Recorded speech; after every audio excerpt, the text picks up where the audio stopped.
Hi, everybody. This is Silvio Canto in Dallas, Texas on Saturday, February the 17th, and welcome to our video commentary. As some of you know, the Senate was not successful this week in trying to put together an immigration plan.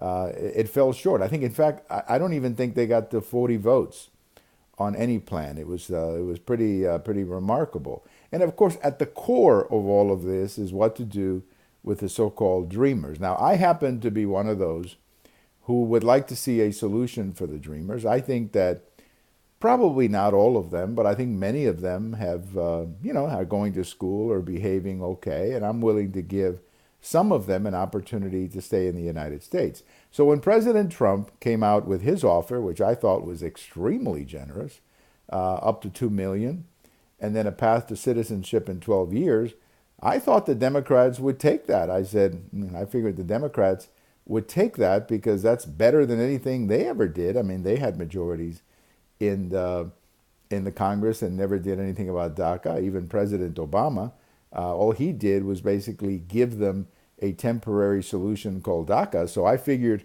when the Democrats saw the offer from President Trump, I thought they were going to jump on it and say, hey, let's do it. Let's do it.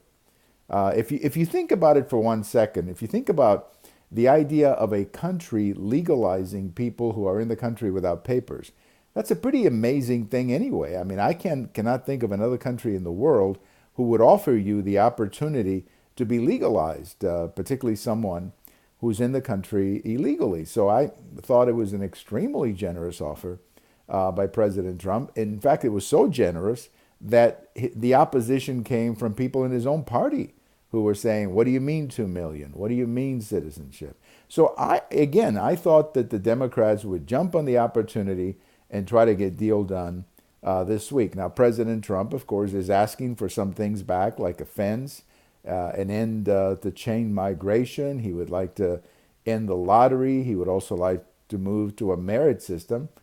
What's wrong with that? I mean, those are all fairly good recommendations. They're certainly negotiable. I mean, that's the thing that I don't understand. If I'm a Democrat, let me get in the room and try to negotiate some of those other things, but at least get something for the dreamers. But they didn't. They didn't. They basically put up a front, and in doing so, they may have killed, honestly, the best chance to do something about the dreamers. I think at this point, the ball is really on the dreamers' court. And they're going to have to basically say, you know what, we're not going to follow the Democrats anymore. We're going to take this deal, or at least publicly say that some of them are willing to take this deal, or they're just going to lose their opportunity to be legalized. And within weeks, within months, many of them are going to be with any kind of legal protection, and we'll see what happens then. But I think at the end of the day, what we've seen one more time, and I have a post about this coming out Sunday morning, is just how little the Democrat really care about the dreamers. This was never really a dream for them. This was really nothing more than people they were using for political reasons. That's all that it was. They were just using these people for purely raw political reasons, and that's all that it was. And so here we are. We have, in a sense, I don't know where this goes from here. I really don't. I don't know where it goes from here. I don't think it's going to be any better in the House, where I think there's probably going to be even tougher opposition to the 2 million or the citizenship. So the Democrats in the Senate had the opportunity to take a deal, negotiate it, and try to get a better deal for them. But they didn't. And they can explain that to the dreamers, frankly. I don't know what else to say. They can explain that to the dreamers, who I think, once again, have been used by the Democrat Party for purely political partisan reasons. Have a wonderful day, everybody. Thank you for listening. We have all of these commentaries over at YouTube.